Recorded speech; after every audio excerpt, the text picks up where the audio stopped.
Halo Sobat ASN, selamat datang di podcast Suara ASN Berakhlak.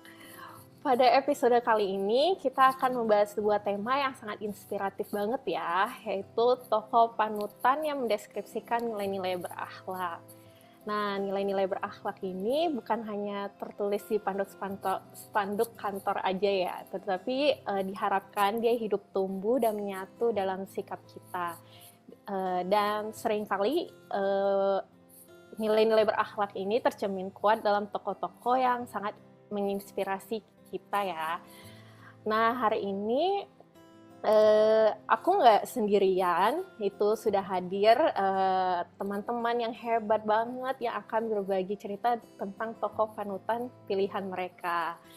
Nah, kita kenalan dulu ya. Yang pertama, aku sendiri, nama aku Ellen Christy, peserta Latsar Angkatan 1 Kelompok B, penyelenggara Bappekom PU Wilayah 1 Medan tahun 2025, dari unit kerja Balai Penataan Bangunan Prasarana dan Kawasan Riau. Nah, untuk selanjutnya, Bang Dani bisa perkenalan. Halo, nama saya Dani Anggara, peserta Latsar Angkatan 1 Kelompok B, penyelenggara Bappekom PU Wilayah 1 Medan tahun 2025, unit kerja dari Balai Penataan Bangunan, Prasarana dan Kawasan Sumatera Utara. Makasih. Oke, terima kasih Bang Dani. Selanjutnya untuk Bang Eben bisa perkenalan.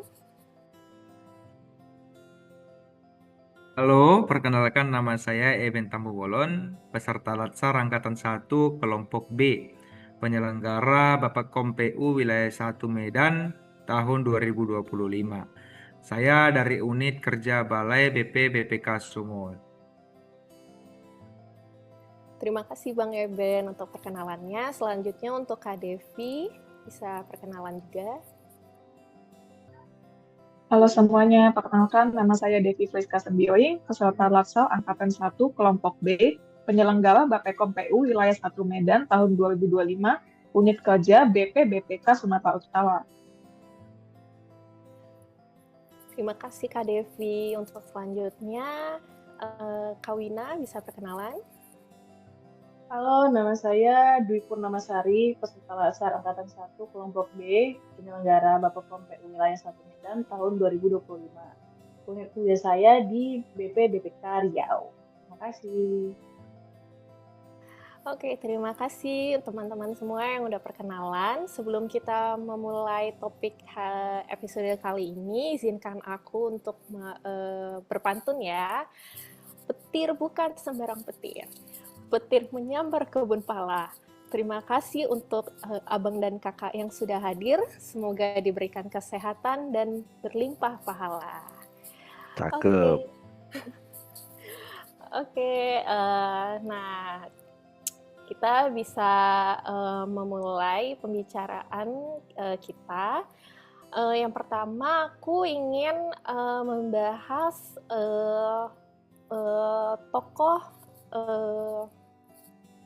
tokoh panutan yang sudah aku buat. Yang pertama, tokoh yang menginspirasi aku itu adalah Pak Ki Hajar Dewantara. Pak Ki Hajar Dewantara itu adalah pelopor pendidikan yang menjadikan nilai berakhlak sebagai jiwa perjuangannya. Yang aku deskripsikan itu yang tentang Pak Ki Hajar Dewantara. Yang pertama adalah pelayanannya dalam bentuk pendidikan yang inklusif. Yang kedua, akuntabel secara moral, kompeten sebagai guru sejati sepanjang hayat, yang harmonis dalam membangun kesetaraan, loyal kepada rakyat bukan kekuasaan, adaptif dalam sistem pendidikan kontekstual, dan kolaboratif dengan menjadikan pendidikan sebagai gerakan bersama. Jadi intinya Pak Ki Hajar Dewantara ini adalah panutan abadi yang mengajarkan bahwa mendidik adalah bentuk tertinggi dari pelayanan publik. Wah, keren banget ya Pak Ki Hajar Dewantara. Nah, selanjutnya aku pengen dengar tokoh panutan dari kakak-kakak dan abang-abang yang lain. Mungkin aku mau pengen denger nih dari Bang Dani. Makasih Kak Ellen. Kalau tokoh panutan yang dari saya ya mungkin saya ke Pak Muhammad Hatta ya. Pak Muhammad Hatta ini yang sering kita kenal dengan Bung Hatta, yaitu seorang proklamator dan wakil presiden pertama Republik Indonesia. Dia juga dikenal sebagai sosok yang sangat menjunjung tinggi nilai-nilai etika dan integritas yang sejalan dengan nilai-nilai berakhlak yang kita bahas kali ini. Mungkin saya mau ambil nilai berakhlaknya dari yang segi loyal ya. Loyalnya karena Bung Hatta ini memiliki loyalitas yang sangat tinggi terhadap bangsa dan negara. Ia rela berkorban demi kepentingan negara, bahkan mengabaikan kepentingan pribadinya. Ada juga yang kisah dia tidak menunjukkan dan membocorkan rahasia negara kepada istrinya, meskipun istrinya dirugikan oleh kebijakan yang ia umumkan gitu. Jadi rahasia negara adalah tetap rahasia. Lalu yang kedua saya ambil dari sisi akuntabelnya, yaitu Bung Hatta ini dikenal dengan kejujuran dan tanggung jawabnya, karena dia selalu mengembalikan sisa uang dinas atau perjalanan ke luar negeri kepada negara karena merasa uang saku yang diberikannya sudah mencukupi, dan juga menolak menerima dana di luar anggaran untuk operasionalnya karena dia menegaskan bahwa uang tersebut bukan haknya. Mungkin dari saya seperti itu, Kak Ellen. Terima kasih. Wah, keren banget ya, Bung Hatta. Terima kasih, Bang Dani. Untuk selanjutnya, aku pengen dengar dari Bang Eben. Oke, baik. Terima kasih untuk kesempatannya Kak Ellen. Kalau saya pribadi sih, tokoh yang menjadi panutan saya di Indonesia itu Bapak B.J. Habibie, yang mana nama lengkapnya itu adalah Profesor Dr. Ingha Bacharuddin Yusuf Habibie. Beliau ini adalah Presiden Republik Indonesia yang ketiga. Latar belakangnya itu insinyur, teknokrat, dan negarawan. Jadi, kenapa saya memilih Bapak B.J. Habibie sebagai tokoh panutan saya? Yang mana Bapak B.J. Habibie ini dikenal sebagai sosok panutan bangsa yang mencerminkan nilai integritas dan juga nilai-nilai berakhlak di dalam kehidupan pribadinya maupun di dalam pengabdiannya kepada negara. Beliau ini adalah contoh nyata bagaimana kecerdasan, iman, dan etika moral bisa bersatu dalam membangun bangsa. B.J. Habibie juga dikenal bersih dari korupsi, tidak mengejar kekuasaan, dan tidak memperkaya diri sendiri. Kejujurannya, tanggung jawabnya, dan kesungguhannya dalam bekerja itu membuatnya dikenang sebagai presiden yang penuh integritas. Mungkin itu dari saya, Kak Kristi. Terima kasih. Baik, terima kasih Bang Eben. Keren banget ya Pak B.J. Habibie, luar biasa banget. Selanjutnya aku pengen dengar dari Kak Devi nih. Walaupun dia merupakan tokoh juga ada yang rekap juga. yang baik dengan berbagai kelompok dan agama. Sikapnya yang terbuka, toleran, dan kemampuannya untuk berdialog dengan berbagai latar belakang mengingatnya untuk mengubah bangsa. Kedengaran jelas. Kemudian nilai loyal. Cut aja dulu kalau enggak nanti sambung. Aku tahu aja. Enggak, cut aja dulu. Langsung ngomong aja ya, Pak. Ya, makasih Kak Ellen. Kalau aku pribadi nih, tokoh yang aku jadiin panutan itu adalah Bapak Gus Dur atau yang bernama lengkap Kiai Haji Abdurrahman Wahid. Nah, mungkin kita kenal ya semua ya Bapak Gus Dur ini sebagai presiden keempat dari negara kita. Nah, kenapa sih aku mengangkat beliau sebagai tokoh panutanku? Nah, di sini aku mau meng-highlight 2 part aja ya, yaitu yang pertama dari sisi harmonis nih. Nah, beliau ini dikenal sebagai bapak pluralisme Indonesia. Ia sangat menjalin baik hubungan dengan semua kalangan nih, tanpa memandang agama, etnis, maupun ideologi mereka. Beliau juga terkenal dengan keseringannya mengunjungi gereja, pura, vihara sebagai bentuk penghormatan beliau kepada slogan kita Bhinneka Tunggal Ika. Nah, lalu satu aspek lain yang ingin aku highlight itu aspek loyalitas beliau ya terhadap negara kita. Kenapa? Nah, mungkin aku mau share satu quote yang diucapkan beliau sebelumnya yang berhubungan dengan loyalitas. Beliau itu pernah mengatakan, saya tidak peduli mau popularitas saya hancur, difitnah, dicaci maki, maupun dituduh, tapi bangsa dan negara ini harus diselamatkan dari perpecahan. Nah, keren banget nggak sih itu quote-nya gitu. Itu sangat menunjukkan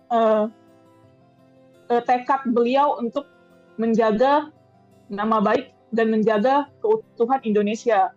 Nah, dari situ aja kita udah melihat seberapa besar loyalitas yang dimiliki oleh Pak Gus Dur kepada NKRI. Karena itu saya mengangkat beliau sebagai tokoh panutan saya. Nah, terima kasih Kak Ellen. Wah, luar biasa banget ya Pak Gus Dur. Terima kasih Kak Devi. Untuk selanjutnya yang terakhir adalah Kak Wina. Kak Wina dipersilakan. Kalau aku mengambil contoh tokoh panutannya adalah Ibu Raden Ajeng Kartini, Thailand. Karena untuk aku melihat Ibu Kartini ini nilai ASN yang paling menonjol dari dirinya itu adalah berorientasi pelayanan, di mana dibuktikan dengan kalau beliau ini tulus memperjuangkan akses pendidikan bagi perempuan pribumi di tengah kuatnya belenggu adat dan diskriminasi gender saat itu. Jadi Ibu Kartini tidak hanya bermimpi, tetapi juga bertindak, seperti mendirikan sekolah, menulis surat-surat perubahan, dan menjadi suara bagi mereka yang tak bersuara. Perjuangannya ini juga dibuktikan dengan bahwa pelayanannya kepada masyarakat, terutama kepada kelompok rentan, di mana dia melakukan ini dengan empati, keberanian, dan keteguhan hati. Nilai inilah yang selayaknya terus kita teladani sebagai ASN dalam memberikan pelayanan publik yang inklusif dan bermartabat. Kayak gitu, Kak. Wah, luar biasa banget ya Ibu R.A. Kartini. Oke, aku mau nanya nih, selain tokoh panutan yang Abang dan Kakak pilih, tokoh panutan siapa nih yang juga menarik perhatian Abang dan Kakak? Aku mau tahu deh dari Bang Dani dulu ya. Siapa Bang? Kalau dari saya sih tadi yang menarik sih dari tokoh panutannya dari Bang Eben ya, yang Pak B.J. Habibie. Dari saya mungkin itu Kak Ellen. Oke, kalau dari Bang Eben?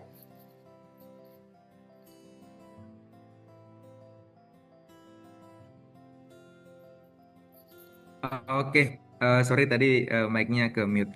Kalau dari saya pribadi sih, saya tertarik tadi dengan tokoh dari Raden Ajeng Kartini ya, yang mana beliau ini memperjuangkan kesetaraan gender, yang mana di saat itu wanita itu dianggap cukup rendah, hanya bisa bekerja di dapur dan dan lain sebagainya. Jadi menurut saya Raden Ajeng Kartini ini sangat layak untuk dijadikan tokoh panutan. Begitu Kak Kristi. Baik, terima kasih Bang Eben. Kalau Kak Devi gimana nih? Siapa? Kalau aku mungkin karena kita sebagai perempuan ya, pasti dari dulu udah sering mendengar tentang kisah-kisahnya dari Ibu Kartini. Jadi kalau aku pribadi yang paling menarik sih punyanya tokoh panutannya Kak Dwi ya, yang membahas tentang Raden Ajeng Kartini gitu Kak Ellen. Oke, baik. Terima kasih Kak Devi. Ternyata banyak juga ya yang milih Ibu R.A. Kartini ya. Kayaknya Ibu R.A. Kartini ini menarik juga untuk kita bahas lebih lanjut berdasarkan core value ASN kita, yaitu berakhlak. Mungkin pertama bisa dijelaskan dari bernya dulu ya, dari Bang Dani nih. Baik, kalau kita ambil dari tokoh panutan kita Bu R.A. Kartini tadi, yaitu yang berorientasi pelayanan, yang diimplementasikannya yaitu Ibu Era Kartini mendirikan sekolah perempuan ya di Jepara yang dimana diperuntukkan untuk kaum perempuan pribumi, di mana akses pendidikan sangat terbatas bagi mereka. Ia melihat pendidikan sebagai pelayanan sosial untuk membangkitkan kesadaran dan martabat kaum perempuan. Mungkin itu dari saya, Kak Ellen. Terima kasih. Oke, terima kasih Bang Dani. Selanjutnya yang huruf A dari Kak Devi, bisa jelaskan? Mungkin kita semua pernah mendengar ya tentang surat-surat dari L.A. Kartini sendiri yang akhirnya diterbitkan menjadi sebuah buku yang judulnya Hadis Gelap Terbitlah Terang. Nah, di dalam surat-suratnya itu beliau itu banyak menyuarakan aspirasinya tanpa kompromi terhadap adat dan situasi saat itu yang sangat mengekang untuk seorang perempuan begitu ya. Nah, menurut aku itu masuk dalam bentuk implementasi akuntabel karena dari situ bisa dilihat bahwa beliau mengedepankan transparansi ide dan prinsip moral sebagai bentuk pertanggungjawaban intelektual dan sosialnya. Begitu, Kak Ellen. Baik, terima kasih Kak Devi. Untuk core value berakhlak yang bagian K-nya ya, yaitu adalah kompeten. Ibu R.A. Kartini ini menguasai banyak bahasa ya, termasuk bahasa Belanda. Dan Ibu R.A. Kartini sendiri itu rajin membaca literatur Eropa seperti Max Havelaar, serta menulis surat reflektif yang menunjukkan kecerdasan dan ketajaman analitisnya terkait isu kolonialisme dan emansipasi perempuan. Gitu. Untuk huruf H-nya mungkin bisa dijelaskan oleh Kak Wina. Kalau aku melihat nilai harmonis di Ibu Kartini itu mungkin contohnya dalam suratnya ke teman Belanda, Ibu Kartini menyuarakan pentingnya inklusivitas dan kesetaraan gender tanpa memecah belah budaya lokal dan keyakinan agama. Lalu juga beliau dengan pemikirannya tentang kesetaraan sebagai bagian dari kemajuan bangsa yang mencerminkan semangat toleransi dan keharmonisan sosial gitu kayak. Baik, terima kasih Kak Wina. Untuk selanjutnya yang huruf L nih mau dijelaskan oleh Bang Eben. Oke, terima kasih Kak Kristi. Untuk yang L-nya dari Bu Radana Kartini itu loyal, yaitu Raden Ajeng Kartini menunjukkan loyalitas terhadap idealismenya terhadap emansipasi wanita, meskipun itu sebenarnya sangat berisiko dan itu bahkan ditentang oleh keluarganya sendiri begitu. Namun ia tetap menulis dan memperjuangkan hak pendidikan walau tidak mendapat penghargaan resmi dari rezim kolonial maupun bangsawan Jawa konservatif. Begitu Kak Kristi. Baik, terima kasih Bang Eben. Selanjutnya A nih ya, adaptif. Ibu R.A. Kartini ini menyesuaikan strategi perjuangan, yaitu dengan menulis surat bentuk komunikasi produktif pada zamannya sebagai sarana memengaruhi opini publik. Ia juga menyerap konsep liberal Eropa dan menyesuaikannya dengan budaya Jawa yang ia hormati. Untuk selanjutnya yang terakhir, yaitu huruf K. Bang Eben lagi nih. Boleh tolong jelaskan, Bang? Oke, sebagai penutup dari huruf K dari berakhlak itu sifat kolaboratif ya. Jadi sifat kolaboratif dari Radha Kartini ini itu bisa dilihat dari bagaimana beliau menjalin hubungan surat dengan tokoh Belanda dan sahabat di luar negeri. Ide-idenya itu terpublikasi melalui surat-surat yang diterjemahkannya, melalui buku dan juga majalah begitu. Jadi hal ini menunjukkan bentuk kolaborasi intelektual lintas budaya untuk kemajuan sosial. Begitu Kak Kristi. Baik, terima kasih Bang Eben. Dan terima kasih juga untuk Sobat ASN yang luar biasa ini ya. Kita udah tadi dengar dari kisah Pak Gus Dur, Bung Hatta, Ibu R.A. Kartini, B.J. Habibie, hingga Pak Ki Hajar Dewantara. Dari sini kita belajar bahwa nilai-nilai berakhlak itu bukan sekedar semboyan, tapi arah hidup dan prinsip kerja. Nilai-nilai berakhlak ini telah hidup dalam keseharian para tokoh panutan kita, dan kini tugas kita untuk melanjutkannya ya. Semoga obrolan-obrolan hari ini menyalakan semangat baru bagi kita semua untuk menjadi ASN yang tidak hanya bekerja saja, tapi juga mengabdi dengan hati, bertindak dengan nilai, dan berdampak bagi negeri. Nah, sebagai penutup, izinkan aku untuk berpantun lagi ya, Abang dan Kakak. Langit cerah di pagi hari, mentari bersinar hangat berseri. Sampai jumpa di podcast berikutnya nanti. Terus semangat jadi ASN berakhlak sejati. Oke, terima kasih Abang dan Kakak yang sudah menyimak. Sampai jumpa dan salam berakhlak, bangga melayani bangsa.